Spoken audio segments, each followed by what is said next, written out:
Netflix has a new, monstrous story to tell. In 1950s Wisconsin, Ed Gein lived quietly on a decaying farm, hiding a house of horrors so gruesome it would redefine the American nightmare. Driven by isolation, psychosis, and an all-consuming obsession with his mother, he committed crimes that would haunt Hollywood for decades. The third and most harrowing installment of Ryan Murphy and Ian Brennan's anthology series. Watch Monster, the Ed Gein story, October 3rd, only on Netflix.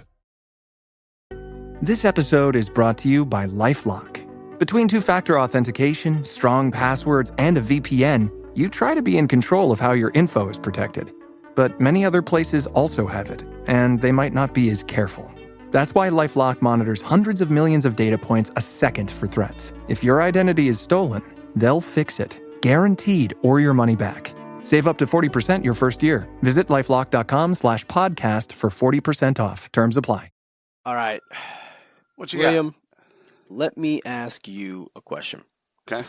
Have you ever driven to your destination, wherever you're going, church, home, the store, to not know how you got there? Like you just all the time. got there and you're like, fuck, 100%. how did I get here? Yeah. Especially when I was younger. Yeah. That still happens to me sometimes. I'm Oh, like, yeah. Oh, yeah. Like, it's kind of freaky, right? Like, it's like, Bass Pro? How did I get here? Yeah. Yeah. Like, there's some times where I'm like, I joke around, but the other times I'm like, holy crap. And like, yeah. I wasn't tired. Like, I wasn't falling asleep. Like, I Right. just got here. Well, anyway. All right. Netrodyne.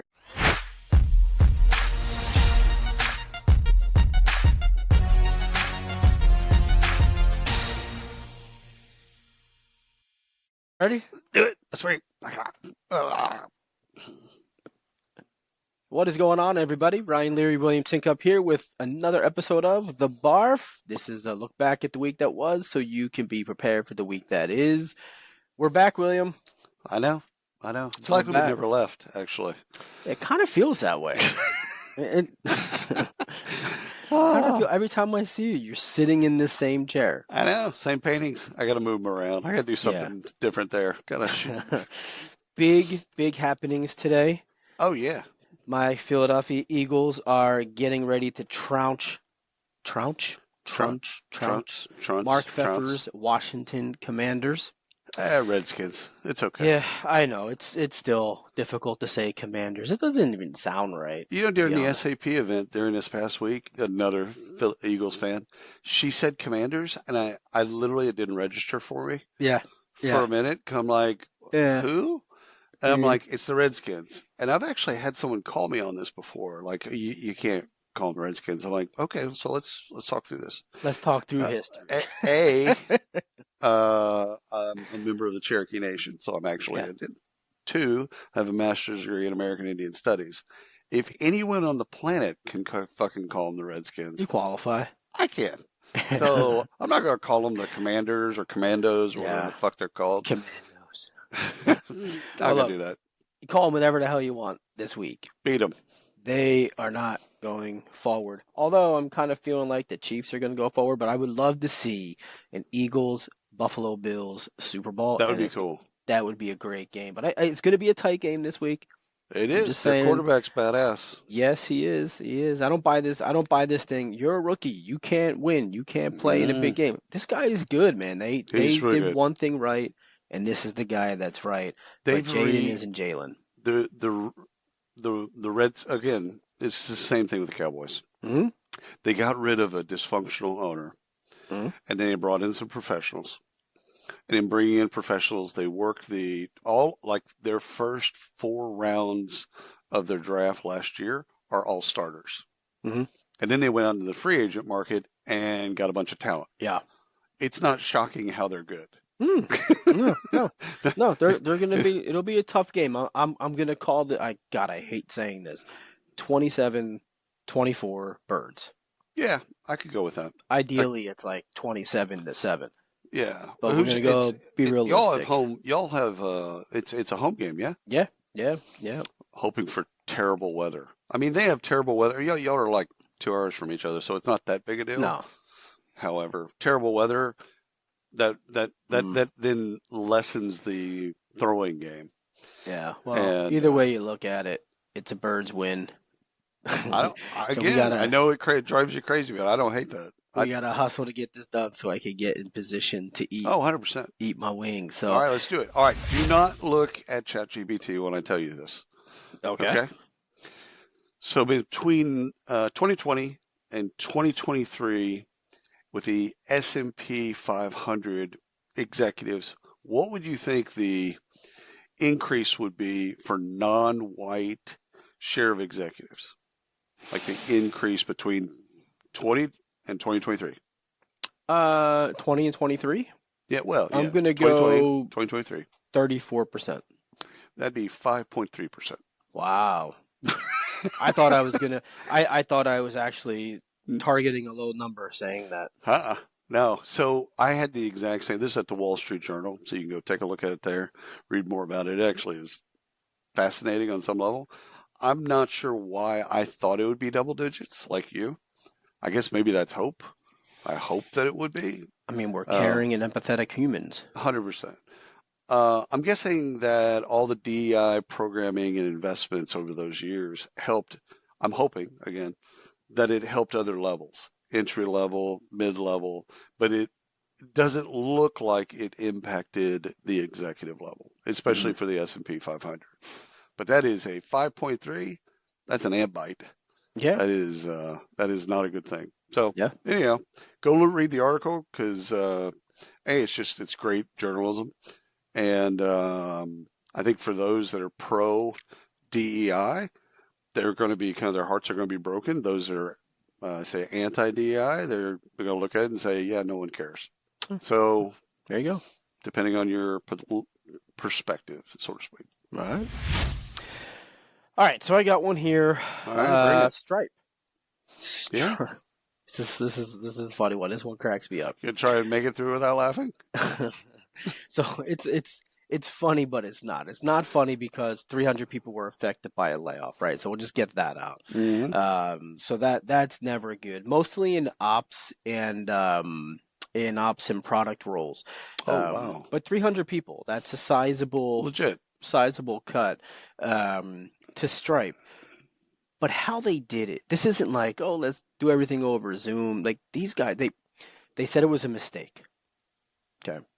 They sent cartoons to the employees in the email, in the memo, as they called it, cartoons? For the layoffs. Like Garfield? No, of a duck. Of a duck. Like, what the fuck? So, dude, this redefines tone deaf. This is stupidity at its finest, right? Dude, I could see the humor in it though. If you got laid off, it's because you didn't duck. But wait, there's more. Cha-ching! There's more. Impacted staff were also sent the incorrect termination date in the email. Oh, that's so not only did they get a duck, they got the wrong get out of here date. That's horrible on so many levels. Now, for context's sake, Stripe has, I think they have about 11,000 employees. Yeah. So 300 of 11,000 is sizable.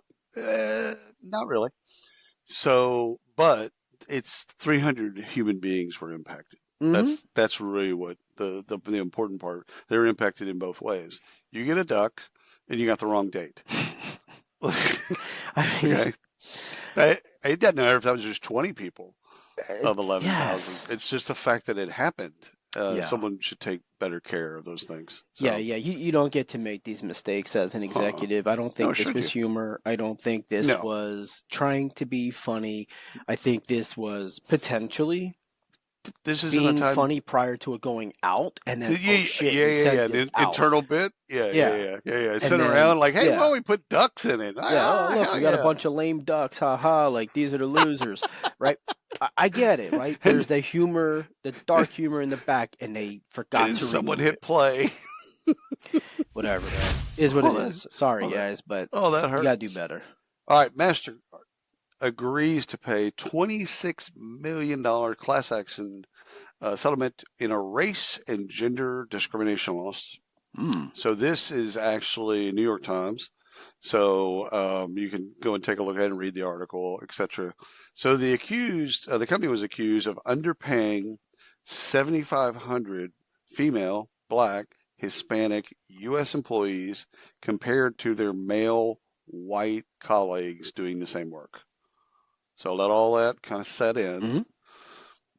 I don't understand how this happens in 2025. Like, I just don't. Yeah. I mean, again, this has probably been take 2 years getting it all kind of negotiated out. Like, okay, but this isn't the 1800s. No.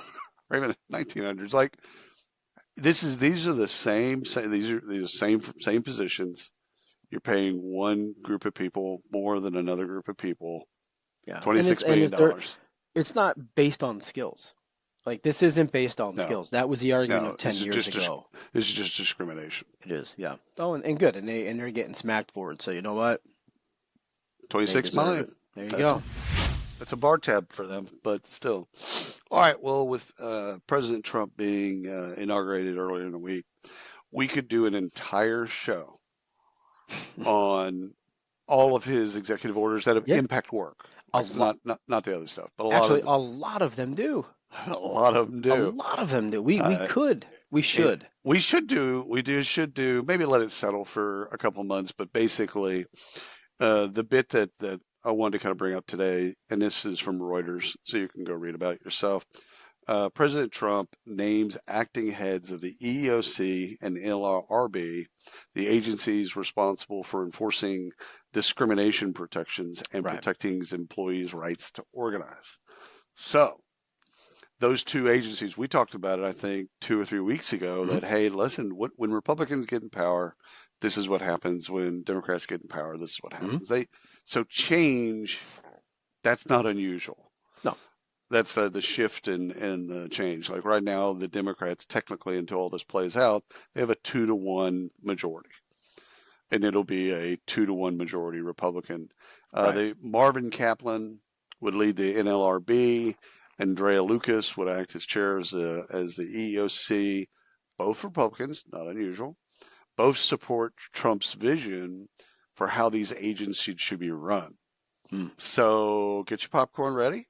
We're going to now look. I predict less unionization, fewer lawsuits, and less oversight. Good for employers, bad for employees. So it's going to open things up, and again, great for companies. Great for employers. I should probably have a take on this. I don't. I haven't really looked at it. So, not yet. We'll see it. Yeah. I mean, we'll see. In the coming months, we'll see more of it. And we'll have some people on the talk with us about it because, we're going to need to. 100%. 100%. We'll do a show on President Trump at work. That will be a fun show. Never going to be fun. All right. Carrying the theme, EEOC. They took their first stab at a subpoena for enforcement action under the PWFA. So this is the Pregnant Workers Fairness Act. We've talked about this a couple of times. Yep. They've now issued their first subpoena to a company who I thought was local to me, but they're not. I see them every day. So they do have a hub near me. R&L Carriers Shared Services. So the EEOC is investigating allegations that the company discriminated against a driver based on sex and failed to provide her with reasonable accommodations for limitations on pregnancy. Breastfeeding. Basically and all said, stuff basically said, take a desk job or peace out is what they did, right? So, that's horrible. We haven't grown up and matured in the world of work. I get it. Before we move on, I need to let you know about my friend Mark Pfeffer and his show, People Tech. If you're looking for the latest on product development, marketing, funding, big deals happening in talent acquisition, HR, HCM, that's the show you need to listen to. Go to the Work Defined Network, search up People Tech, Mark Pfeffer. You can find him anywhere. But this is the first time, and this, I think we started talking about this back in June, July timeframe, something like that. Yeah, because there's been tons of suits that have been settled. Yeah, because I'm surprised this is the first time it's actually coming through. So, interested to see where it's going to head up. With the changeover, you can see that thing getting killed because the EEOC will fundamentally change and not go after companies. I hope not, because again, this is something that should be protected. Yeah, and I can understand the issue. I can understand the challenge here, right? Yeah. The boss, the person in charge, wants to make sure that they might feel they're accommodating, right? They might feel that they're being accommodating by saying, "Hey, look, but you can work on a desk. You don't have to do that," because Sally, they don't want to see a pregnant woman get in and out of a 18-wheeler. I get it. Yeah, but that's not the law. That's not the law. And so, you need to be better. You need to know the laws. Number one. It wouldn't shock me if they legislate that law. If they do something with that law, that would not shock me at all. Well, we'll see. We'll see where it goes. But first time for everything, and they finally took it through a lot longer than I thought it would. This one threw me. So when I read the headline, I'm like, did I read that right? 62% of U.S. clinicians live paycheck to paycheck. So this is on staffingindustry.com, so you go to that. So a clinician is someone who's involved in clinical practice. A physician is a professional who's licensed to practice medicine. So in general, a physician is a clinician, but not all clinicians are physicians. So think nurse practitioner, speech pathologist, psychologist, etc. So digging into the article was like, well, why? Why is it paycheck to paycheck? It seems like we've been talking about these jobs and not having enough people to do this. What's happening in the staffing world is those folks are taking temp work over perm work because temp work pays more. Oh. And so, but temp work, not stable. So you take a temp work deal, and so it's like this, but you get paid more. Whereas if you take a perm in these positions, if you take a perm job, it's stable, but it's less money. And it's like a significantly different money. Yeah. And I think there's less flexibility in that. And people have grown. I almost think this was taboo 15 years ago. 100%. Oh, you're a temp worker. Oh, you're a contractor. You're a consultant. 100%. Means look you're down. jobless. Yeah. Now, now it's actually, I think it's that title, I think, has evolved. Yeah. I think when I was in high school, in school back in like the 80s and 90s, I think when you were a consultant, you were looked up on. Oh, 100%. You were, he's a consultant. Then it became, you're a consultant. You're unemployed. You're doing your own bit. Now it's like it's acceptable again. Yeah. Like you're a consultant, you're a contractor. It's a flexibility. It's what is old is new. Yeah. What is new is old. So absolutely. go read the article for the folks that are listening, watching, etc. Go listen and read the article because it's fascinating because it's just not what you'd think. When you think of that particular part of the market, you think scarcity. Obviously, pay has to be high just to deal with scarcity. Not so much. All right. So, anyhow. All right. CEOs. This is a funny one.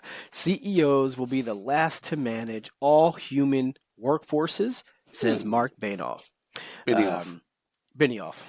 I call him Benioff. Thank God they call. And I also say Pat, but no. Who was the guy in New York that stole all the money from people? Oh, Madoff.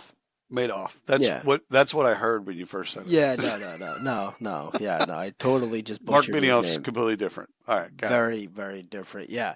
So look, I don't disagree here, right? I think the crux here is that Salesforce projects 20%. Over 20% of the jobs that they hire for will include, or jobs that will be hired in the workforce by 2030 will include AI collaboration.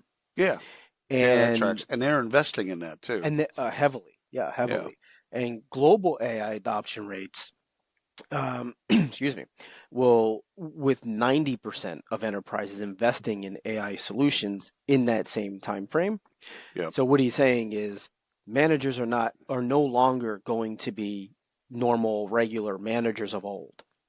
They are now managing a hybrid workforce of both AI, I hate saying robots, but AI assistants, those types, Pilot, digital employees, and human employees. And that is a very different management structure. Yeah. And it got me to think, what questions do we need to ask of managers now? Can you just do battlefield promotions? Can you bring in a really good, ops manager who's or performing well and promote someone to an ops manager? They may not be able to run the technology or understand it as good just because we've always had the issue of high performers become a manager and then they shit the bed as a manager because they're not managers. They haven't been trained as a manager. This is going to be very, very different, and I think we're going to see a whole new breed of managers with a different skill set. They have to. They have to. That we would not have seen a couple of years ago now have opportunity. Right. Well, they don't have to have, the crazy thing is sociopaths and psychopaths now have a career path in the sense of... It's a really good point. It's a really good point. I like that better than... They don't have empathy. I like because that they're doing it with better. machines. So you know what? Yeah, maybe I like that they better than when you say humanities and arts and all that. I'm going with psychopaths, sociopaths, and psychopaths. That's it. That's the new breed. Career path for those folks out there, because they don't have empathy. And with robots, you don't have to have empathy. It's very true. So you were a terrible leader with a human workforce. Amazing. You'll be a great leader with a robot leader. Yeah. It's really something. Like if I see the positivity. Yeah, if I was still in the world of corporate somewhere, I would thrive. 100%. As a manager, I thought I did well, like with people. But there's a. I was always horrible with people. There's a point of like, you're just too fucking stupid. Like, no, stop. Seriously, like, I always throughout my entire career. Horrible. I would quit day one. If I ever, no. It just would. I'm just not good at it. I mean, I realized very early in my life, in my career, that I'm just not good at that. That's just not my thing. Not a shot in hell, dude. Not a shot in hell. Not a shot All in right, hell. so this is, file this in the, not a lot of people are going to cry for these folks. However, Ivy League MBA graduates face more challenging job markets. Oh. Yep. 3 months after graduating Harvard last spring, 23% of job-seeking MBAs were still seeking employment. That's a fourth. So you have 100 kids graduating. That's 25. It's a big number. Yeah. It got me thinking about my own MBA. I graduated in '99, which was kind of the birth of the more popularized mainstream internet, if you will. And I'm not sure if I'd earned an MBA in the same way, that taking 2 years off and doing that. With this era of work, I'm not sure I'd even think about an MBA. I might even think about a BA or BS. With this era of work, I might just go straight into skills development and not even think about the degrees. But shocking, not shocking, MBAs are expensive hires. Yeah. So this 23% bill could be as simple as just the economy, or it could be a paradigm shift. I want us to keep a track of this in that, okay, in a tight economy, they're not hiring MBAs. Okay, well, that's happened several different times over the last 40 years. Okay, but what happens when things loosen up? Are they going to go and hire MBAs? And this is McKinsey and Bain. These are big companies. Yeah. So I think we need to just keep an eye on, I think just education degrees in general are almost outdated. Not all. Yeah. Not all. How much of this do you think is an MBA graduating knowing what they've paid, knowing what they have to pay back and what they're staring at in the face? It's hard to get the return on investment. Right. How much anywhere? Right. And how much of that is driving them not to, maybe they're just not accepting the jobs because the income, the salary isn't there as promised, right? And they're waiting and holding 100%. Out. You're 250. Coming out of Ivy League, you might be more than that. But with all the debt that you carry, now, my MBA was paid for, so I didn't really have to deal with any of that stuff. However, I'm just looking at the time investment. if I would have taken those 2 years and moved out to San Francisco and just jumped into the .com stuff, it would have been a different, it would have been a different experience. Now, I wouldn't have, I'll tell you, the MBA taught me a lot of things. Mostly, it taught me the ability to ask questions. So on top of the humanities degrees, I could then formulate really quickly how to ask and answer questions. So it did that. It helped me manage high performers. So in most of the situations, it was a lot of group work. In most of those situations, I'd raise my hand to lead the group because I had a lab coat on. I wanted to learn how to manage people that are all high performers. Right. So I needed to learn that skill set because I'd never done that.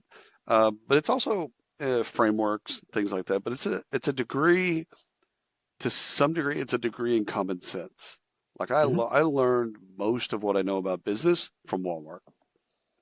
So like that's how I learned business. Yeah, but I think most people do. In MBA, the MBA that I got in particular, it helped because like 60% of our class was international students. So I went to a school that really focused on international students, and I had never been, growing up in Texas, I'd never really been exposed to the rest of the world.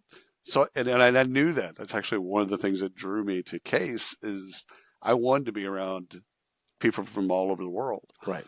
And learn like, oh shit, I can't say that. And look where I got you, sitting here with me. Just saying. It did really well. It did. It did. And now it's time for the Plum stat of the show. When people flourish, business thrives. Unlock the benefits of 360-degree talent insights at plum.io. All right, William. You ready for this? I am indeed. All right. According to Plum's research, engaged employees... Hold on, let's restart that. That sounded too contrived. Yay! So how's it go? The Plum stat of the day. All right. All right, William. Here we go. According to Plum's research, engaged employees experience a 68% decrease in feelings of burnout versus their stressed out counterparts. How do we get more people to be engaged at work? Well, it's highly personal.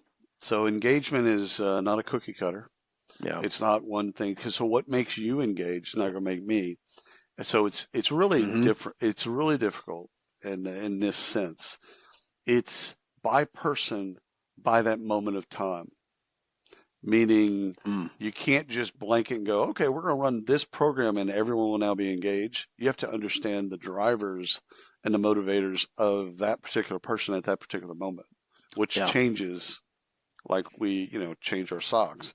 So I think the thing is it tracks. So I think the research is great because it tracks. If you're engaged, you're not thinking about burnout because you love what you're doing. It's like, oh man, I'm jacked. This is fun. Let's do more of this.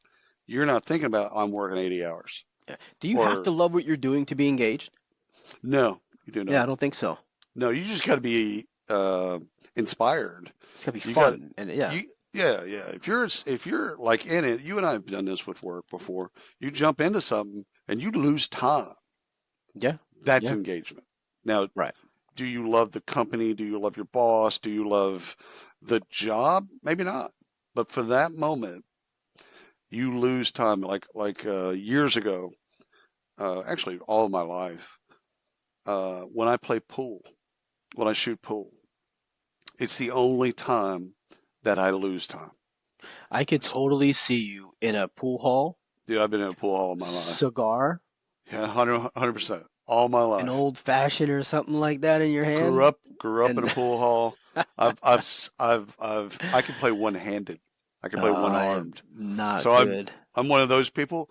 But when I go into a pool hall, even today, when I go into a pool hall, it could be 2:00 and I blink and it's 11 o'clock at night. And I haven't thought at all about it. And it's not about drinking or any of the other stuff. I lose time because I'm in the game. You're engaged. I'm engaged. Yeah. So I think that tracks. And again, engagement isn't necessarily a thing. It's the retention of that talent over time that is the real thing. But on the way to that, you can't let them burn out. So I think as a manager, you understand, okay, what is going to get this person excited about this job so that they lose time and they don't think about that other stuff. Yeah. And so it's hard. Engagement is not easy. Anyone that thinks that it is, it's not. No. So That might be I think engagement might be one of the toughest jobs that we've come across that we research and study. We should probably study it a bit more. It is difficult because people will do it with pulse surveys. And it's like, okay, at that particular moment, it's like you're in the airport.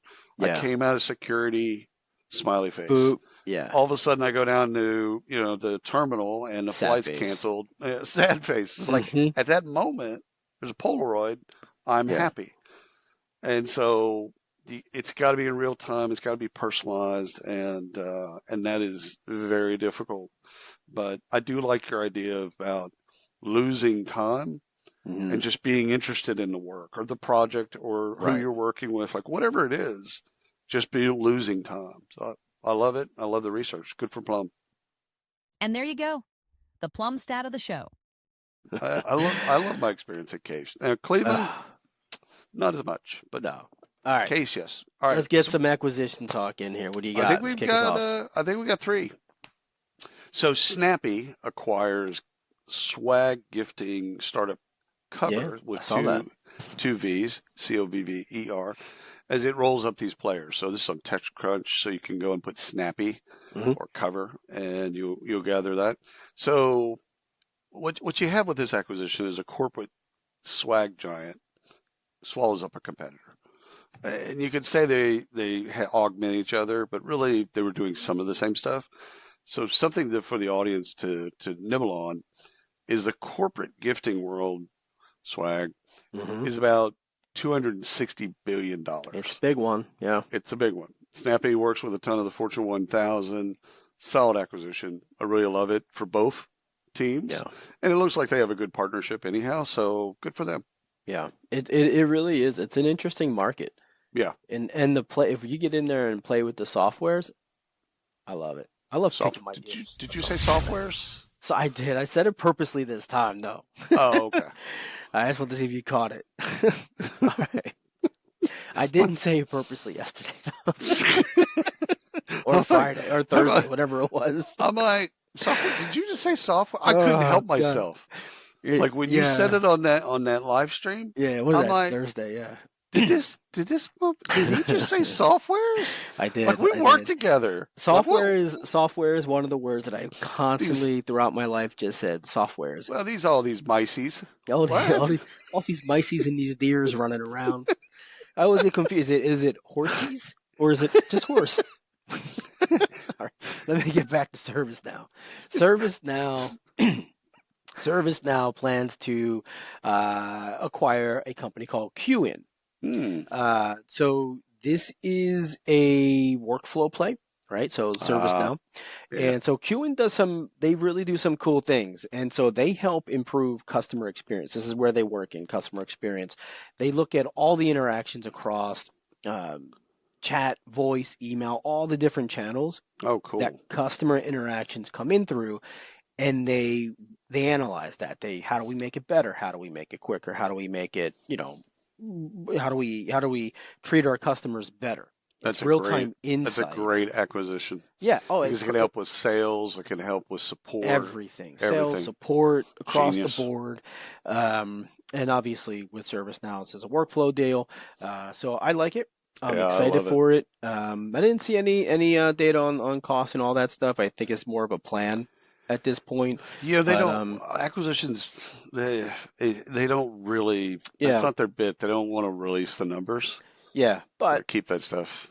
I like it. I want to watch this I love the acquisition. Yeah, I love the acquisition. ServiceNow's been doing some cool things, and we got to meet with them back in HR Tech, and we did some stuff. Oh yeah, or was it after that? We had a podcast with Gretchen. Yeah. Mm-hmm. Yeah. Oh, there you go. HR Path acquires INT Sys Solutions, probably built by a person that's a technician. Okay, so this is strengthening their Workday expertise and expanding their presence in Northern Ireland. So that's at hr-path.com. So you go look up all the bit. Now, their name looked familiar when I was looking at the acquisition. I'm like, man, I know something about HRPath. What do I know about HRPath? So I went back in, and we've talked about, since we've been doing the BARF, coming up on a year, we've talked about, this is the third time we've talked about HRPath. Mm-hmm. First time we talked about them is they received a massive funding. I think it was $500 million. Yeah. Second was another acquisition like this one. So what I gather is, as what I'm looking at, went through their website, tool around, is my gut tells me that this is a roll up. That's why the big round, and this is the idea: is there's all these different little players that are out doing all this cool shit. Let's just roll them all up, right? Take them public. So, but congratulations to everybody involved. Yeah, like I got no hate. Roll ups can be super effective. So. Yeah. HR they could also go the other way. Oh, yeah. Seen that. Seen that.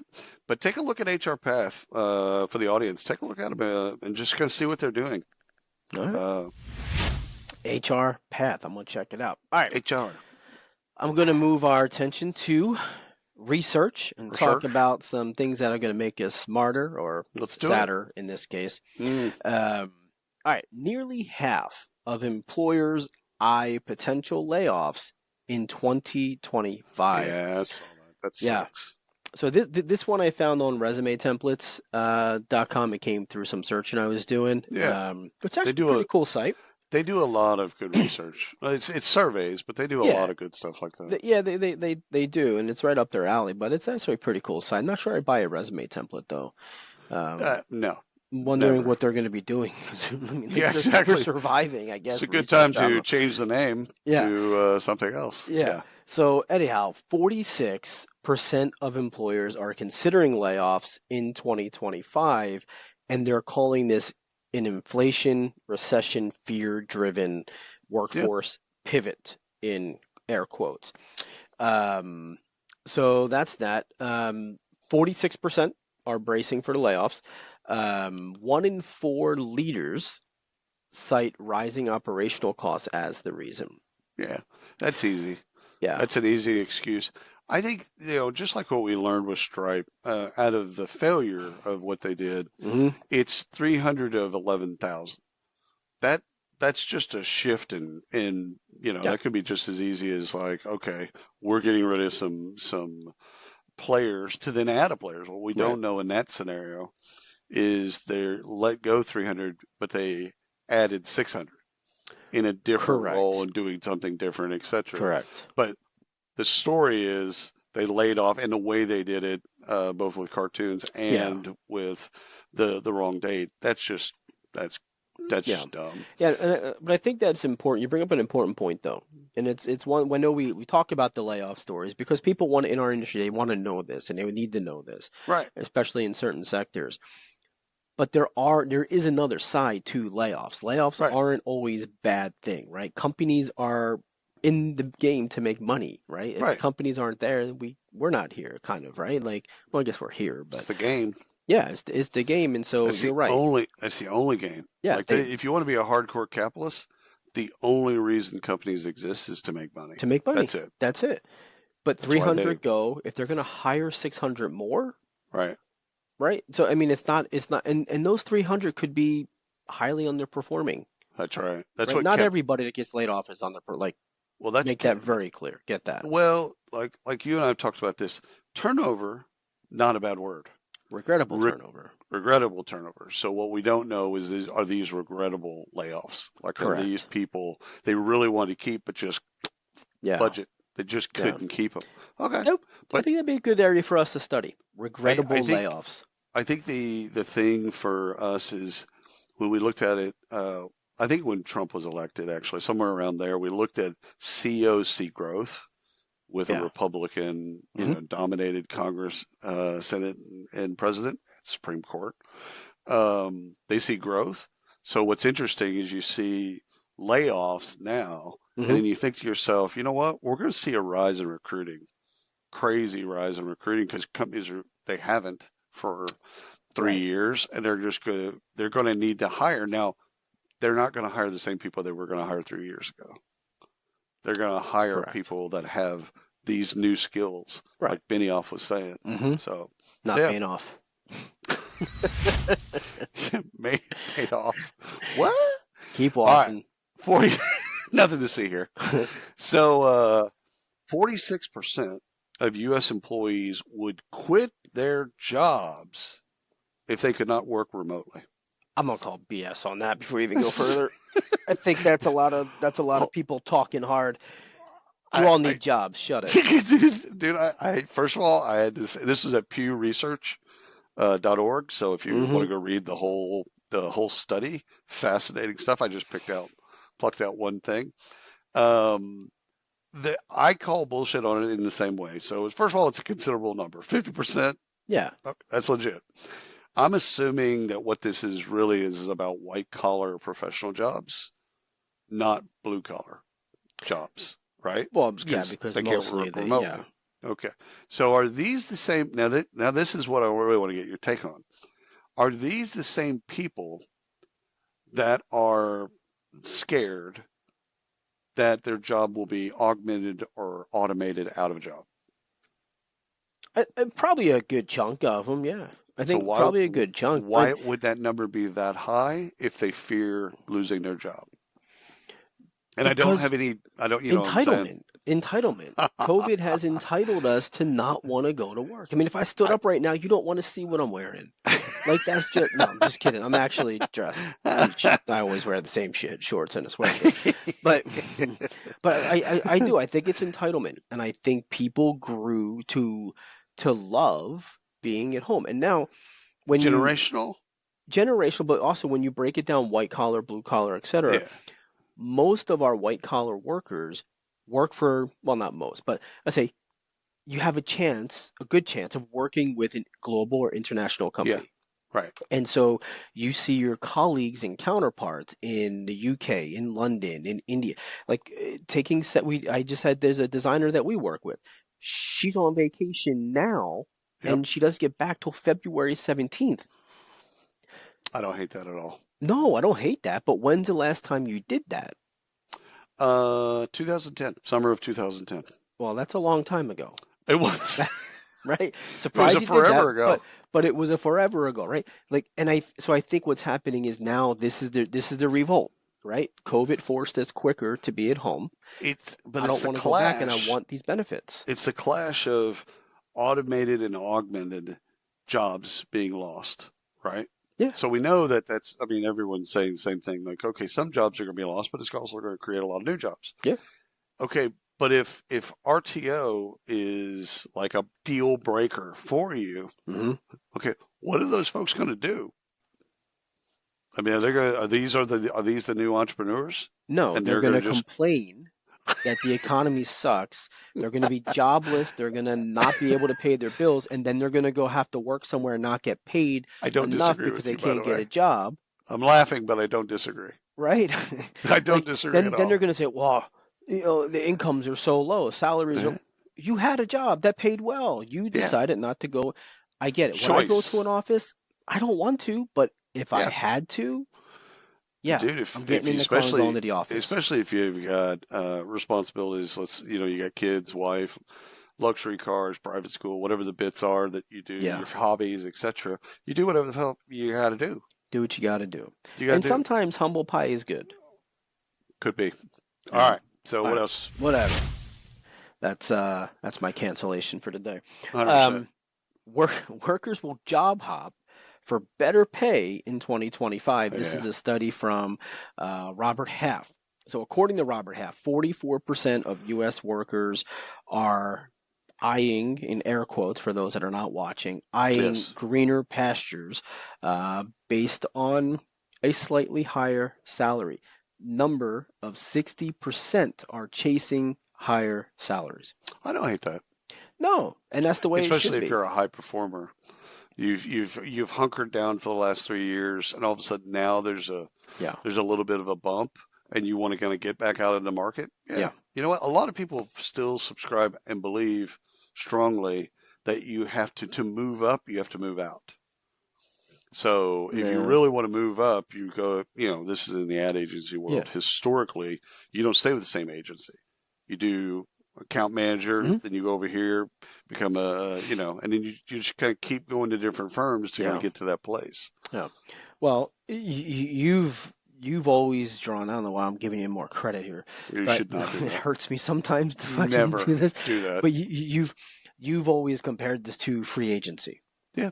And it really is. When you look at this is the era of free agency, right? This is, I can go out on the job market, and if I can get 30% higher, and you don't want to give me 30% more to keep me, right? Yeah. Do we hate players when they get a salary? No, they're celebrated. Exactly. They're celebrated. God, a quarterback leaves, who's getting $50 million, gets $150 million. No, God bless you. Exactly. You deserve that. With football in particular, I always look at the guaranteed amount because football contracts, it's a little are insane. Yeah. But it's the guarantees. Like, how much money am I actually getting? It's a 5-year, $400 million. Yep, totally get it. Yeah. How much am I getting today? Yeah. Well, you're guaranteed 150, but then you have all these incentives. Dude, if my kids were sports oriented in baseball and soccer in particular, in those two areas, those are guaranteed contracts. No. So when you see Ronaldo got a 5-year contract at $700, oh no, he's gonna get every dollar. Yeah. So same as true of baseball. Yeah. Oh, baseball is. Yeah. Pujols, when he moved from. That was a contract. Yeah. Oh, that was a doozy. When he moved from St. Louis to the Angels, I can't remember what the amount was, but at the time it was staggering. And it's like, he's going to get every dollar. Yeah. He could be on the injured reserve. He could not even play. Doesn't matter. He's getting his dollars. Yeah. Football's not the same. Football, basketball, football, of all the sports, football should have more guaranteed money there. 100%. Got the most violence. Days on that. Slingshot report found that 80% of employers believe they communicate goals effectively. Only 20% of employees feel informed about objectives.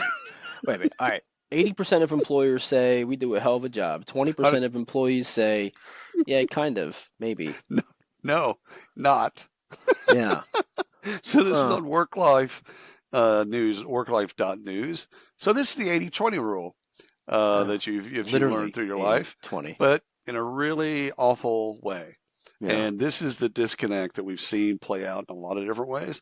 How do employees not know the business goals in this digital era? Now, I'll sidetrack just for a second.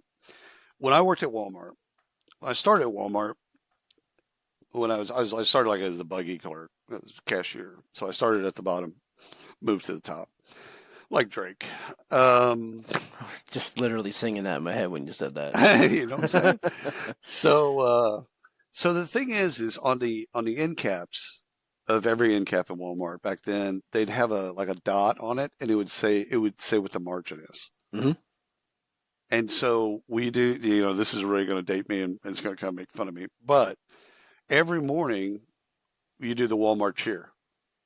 Like it was a bit. Every employee, didn't matter where you work, you all got up in the front end and you all did the Walmart cheer. And so, okay, I get it. All right, whatever. But they actually, the store manager, assistant store managers would actually talk about product at those meetings every day. Hey, listen, we got an extra shipment of this, whatever it is. Who cares? We got an extra shipment of this. It's going to be really important to us to push this today. Listen, it's 37% margin on this product. If you see anybody, if you can talk to anybody, if you know anybody that needs it, like they would talk like that, this straight out. Hey man, we got this extra stuff. We're pushing, just like a restaurant's pushing shrimp, right? We're not pushing that way this anymore. It's insane. And again, as an employee, as a lowly cart gatherer, or cashier, or whatever the bit I was at the time, I knew what the business goal, that store goal, I knew what the business goal was: make money. Yeah. Well, it's a great way to bring people into the business and to grow them in the business. I mean, it's different now than it was then. Right. But I had to look because they they post their general manager of the store, real nice and big up there, and and I know you're running a big operation like Walmart. All jokes aside, a Walmart supercenter is pretty big fucking operation, right? And $250,000 a week in revenue. Yeah, a week. And so GMs are $300K plus. Oh yeah, of one store, and I'm like, I worked in an era where you actually got a percentage of revenue. Well, that's what I was going to say, right? So why, and that's how it was when I was with Enterprise. I got a percentage of my branch's revenue, which is why I worked my ass off and I washed cars and soups like an idiot. 100%. Probably the best job I ever had. Like it was like it really. If I didn't get in 3 accidents, I'd probably still be there. I'd be podcasting about cars. Why not? Why would Walmart not want to have an incentive program for different departments to understand margin, to understand, hey, we're overstocked on this. 80% of the employers are saying, yep, they get it. We do a great job. Yeah. They get it. 20% of the workforce saying, I have no idea what the yeah, well, what do we even do? There you go. Research of stupidity, I guess. That's insane. I mean, you almost have to do that bit in communications where you have them. I saw a Bobby Knight video, actually, the other day, where he says, listen, you got a 2-minute huddle, and you're about to play a play. Bring all your players into the huddle and give them note cards. And you write out what you want them to do, what the play is. Mm-hmm. And then you run the play, come back, and you can then look at the note card and know who's stupid. Well, there you go. And it's classic Bobby Knight, right? Yeah. But he's basically saying, listen, you only have 2 minutes during the huddle. Timeout. Right. You only have that 2 minutes to convey, here's what needs to be done. And if the person doesn't hear what you're saying, doesn't understand what you're saying, and this is corporate communications 101, you have to repeat. Okay, what did you hear? Yeah. We said, but what did you hear? Yeah. And oftentimes they didn't hear you. It wasn't that they didn't communicate. So I think the corporate communications folks are wonderful. I think during COVID they did an absolutely Herculean job. However, they're not closing the loop on that and asking employees to go, okay, we just sent out an email. Everybody got it. Right. Let's make sure we all agree and all understand what we just said. Well, they sent the email. That was it, right? And a lot of them are checking boxes. Yeah, that's not enough. That's not enough. All right, time to talk money. Money. Bring us down to some funding dollars. What do we got? Dottie. DOTIAI. It could be Dottie. I was thinking that, but Dottie sounds right. It sounds right? $7 million in seed funding for instant access to internal company data. So once you dig into this, it's basically your data inside of a company is all siloed. It's in all of these different applications. It's, on a server. It's all this stuff. What this does is lay on top of that, and then an employee can then access questions. It's like prompt. So he can actually prompt and get data from everywhere internally. And so they can get to data that they didn't have access to before. So it's all permission based. So no one's like, all right, so you can get it faster, they can get it more reliably, and it's secure. So I found this actually on securityweek.com because of the security part. It's like, because now you're actually opening up all these silos. It's got to be secure. Like, it's got to be the right people getting access to the right stuff. Yeah. But good for them. I think it's a cool play. I think it's Israeli based. Doesn't really matter. I don't really care. Probably in Tel Aviv, like everything is now. Right. I generally don't care about where a company is, but in this case, it's just a cool play. So take a look at them. All right. Work era. I was gonna say work era. Lands an investment from Accenture. Yeah. Which I think is pretty significant. They didn't mention deal terms or anything like that. Right. But Accenture is a big fish, right? And they're putting some weight behind this. And so I think what we're going to see here, this is a power move for me. I think this is a move about scale. We're here, we're ready to go. I think we just talked about this on Thursday on the live stream with SAP with skills, right? We talked about skills. here's a player now that's got some muscle behind it. I love it. I love consulting firms getting smarter about this new world, because then it puts them in a role in the position to actually teach companies and get paid. I mean, well, and get paid, but 20 years, they're thinking 10, 15, 20 years ahead. Oh, and 100%. They have to. And this is a primary example of why would they do this? Well, it makes sense to us, maybe not to, it might not make sense to everybody, but in 10 years, you're going to look back and say, that's a good investment. That was a good investment, because now look at everything we've done for the last decade and a half, and look at what it drove us. It'd be real interesting to look at the major consulting firms and what they've invested in. Yeah. Not just bought or acquired, but what they're investing in terms of all of the things that they're investing in. Yeah. Because they're future-proofing their business. Yeah, to some degree. And they're all doing the same. I mean, they're not doing the same thing, but they're all going about it. And because, we go back through and look at funding and see probably 10 firms that have been acquired by consulting firms. Yeah. And I like it, because you're right. They have to see 15 years That's why they get paid. 15 years. That's right. So they come back to companies and go, you're 15 years behind. Yeah. This is your consulting of the 90s, not the 2012s. 100%, baby. All right. So Borderless AI raises another $5 million, bringing their total funding to $30 million. Basically, this is an extension. So this is fintech.global. So you can go kind of read a little bit more about kind of the raise. So Borderless AI, for those that don't follow them, they focus on streamlining HR processes through generative AI, enabling businesses to automate tasks such as onboarding, payroll, and international payments.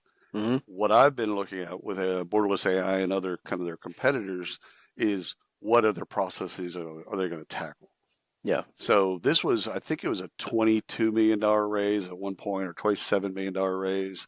And this is just an extension, which basically means either a current investor or a new investor basically said, we want in on that. Yeah, they're doing good. We see the value here. Yep. 27 million was raised. Yep. We didn't get in, or somebody took another stake. Like one of their current investors basically said, yeah, I want in. And so they opened it up. So good for them. So first of all, congratulations to them. And I also love what they're doing in terms of augmentation and automation. Yeah. There you go. Do it. All right. I've got one here that I like a lot. All right, bring it. I don't know Teal. The company's name is Teal. They raised $7.5 million Series A. I don't know them. I've never spoken to anybody there, but this is a resume tailoring process or software. Software, singular. It's a resume tailoring software. So you want to apply to a job? Tailor your resume. You want to apply to 10 jobs? Tailor your resume. This is AI based, of course, and all of that. This I love. I love this because I hate the debate. I absolutely hate and despise the debate. Job seekers should not tailor shouldn't be able to do it in volume. Should I, as a job seeker, be able to apply to 20 jobs today with a click of a button? I should. You should. Yeah. If you can disposition me as a candidate in volume because your ATS said I don't meet these thresholds, then yeah, I should be able to apply and tell you I meet those thresholds. That's right. And have software help me do that. That's what Teal does. It creates noise. So for recruiters and for the people that have to deal with the volume, it's a little hard. Now, of course, they've got automation tools that then kind of get it down to does that person actually have those skills and all that type of stuff. But again, I like the personalization. It's also as I read it as well, it's AI capabilities that give people the resource to thrive and grow in their career. So like you've been talking about for a while, an AI assistant that's thinking about your career management. Yeah. And this has been kind of an age-old kind of discussion of does the company help you manage your advancement, or is it your responsibility to manage your advancement? And what they're doing at Teal is you've got an assistant right here helping you 24/7. That helps you with your advancement. What was a company we spoke with? They did the passport on credentials, and you took it with you from. Oh yeah. What was the name of that company? No idea. God, I can't remember. I have to go back. These are the types of tools I want to see 100%. in 25, 26. It's enabling employees and candidates to be more successul. Yeah, giving them a shot. Yeah, why not build your employees' resume, whether they're with you or not? Like, why not give them the skills they need and then put it on their resume for them? And right. If you're good, they're going to stay. And that's what it comes down to. See, I think it's the age-old argument 100 years ago against training that CFOs and CEOs would use. If we train them, they'll leave. Right. Yeah. Let's just train them for this, not all of this. Right. Let's make sure they can go A to B, but they can get to C. We're in trouble. Yeah. Good for Teal. And then you've got Netrodon. Oh shit! All right, I saw the blue. All right, let me mark this. 56.25. Dang it! It's okay. Almost got through with no editing. Motherfucker. I have to say it's your fault. There you go. What did I say? It was right after Teal, right? Do we need to have a show on cars and like pick our favorite cars? And go head to head. Top 10. I like the Chevy Cavalier. Dude, I've already got my car. I've already got a list. Literally, of the cars that I'd buy. So I'm ready whenever you're ready. So what I'm really trying to say. Netrodine rams with Sensodyne or Paradigm. All right, so cut the pause. All right.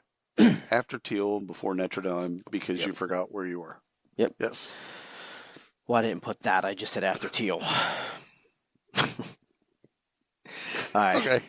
Well, we should do like shit. We got it. God dang it. What? The plum stat of the day. Well, we'll just record it separately. It's okay. I know, but it was like right here. We could have just did it. That's all right. We got to get. You know what? I'm gonna hook up the Roadcaster. So I have the fucking buttons right in front of me. I don't have to search. Right. All right. Come back in. Netrodine.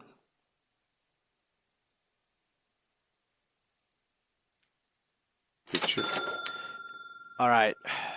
What you William, got? Let me ask you a question. Okay.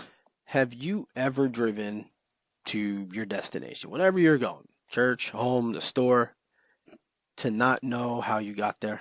Like you just all the time. Got there and you're like, fuck. 100%. How did I get here? Yeah. Especially when I was younger. Yeah.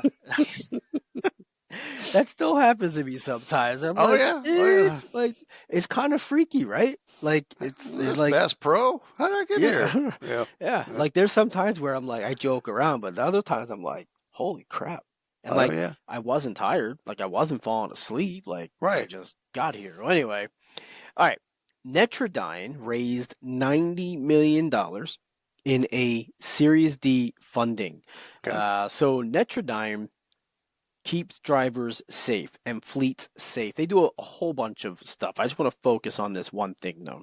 Right. There's so much to unpack with these guys that they do, but think of technology, video, analysis, sounds, all that stuff inside of tractor trailers, inside of cars, or not cars, trucks. They do vans fuel and consumption. And fuel they do all consumption. that stuff. All of that, distractions on the phone, things like that, right? So like I'm on the phone, distraction sensed, things like that. I just want to focus on one thing though, on drowsy drivers. Where do I ask you the question?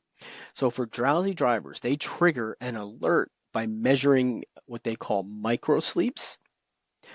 So blinks, haziness in the eyes. You're kind of drift in your head. I don't hate that. So it's facial recognition. Yeah. It's looking at you basically saying, where are you at? Are you hopped up on meth? So I'm driving. I'm good. I feel good. I'm he's not blinking. Or he's blinking too slow. His blinks aren't the same. And it measures that and it says, hey driver, I love it. You need to take a break. I love now, there's it a for whole so host of many things reasons. that they do. This is just one piece. Well, the thing is safety. It's not just safety for that driver and that cargo. It's safety for everyone else is out the road, which means that that's going to help their insurance cost, right? Less accidents, save lives. Yeah. Save lives, all that. Well, yeah. So I was thinking about the cost, but yeah. But the other thing I like though is also on the phone.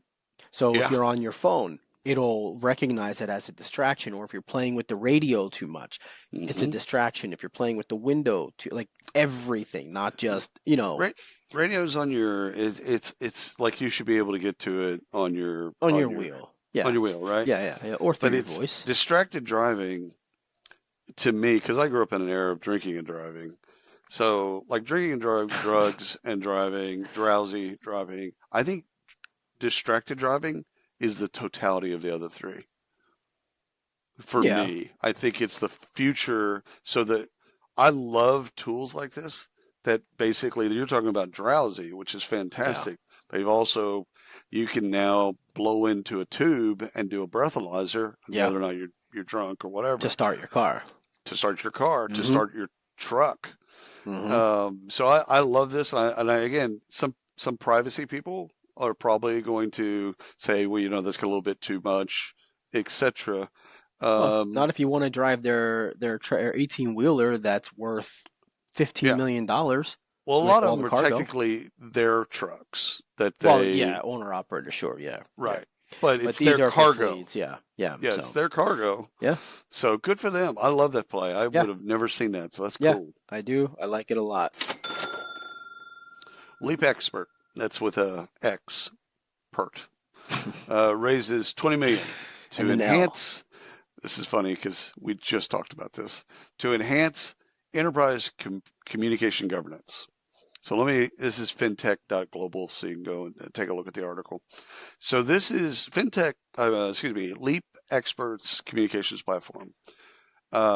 It transforms how business communicates by allowing relationship owners to interact with clients on their preferred messaging channels while maintaining strict governance, compliance, and security. So let's talk a little bit about what that means. So you're working at a company, and one of your clients is on WhatsApp, and that's their bit. They're just on WhatsApp. Okay, well, you want to email them, blah blah blah. Well, before Leap Expert, you'd have to force them into your communication model. Right. With this, you can communicate with them in WhatsApp, and before you send that message, it actually goes through governance, compliance, and security. Before it heads out. So it preempts any types of problems. So I think it's fantastic because it helps clients, customers, clients, because now you can meet them where they are, and you can also protect the company at the same time. So anything that's in there that's racist, misogynist, or any other things in there, like you can nip that in the bud. So I love it. At $20 million. Good for them. Very nice. Leap, capital X, PERT.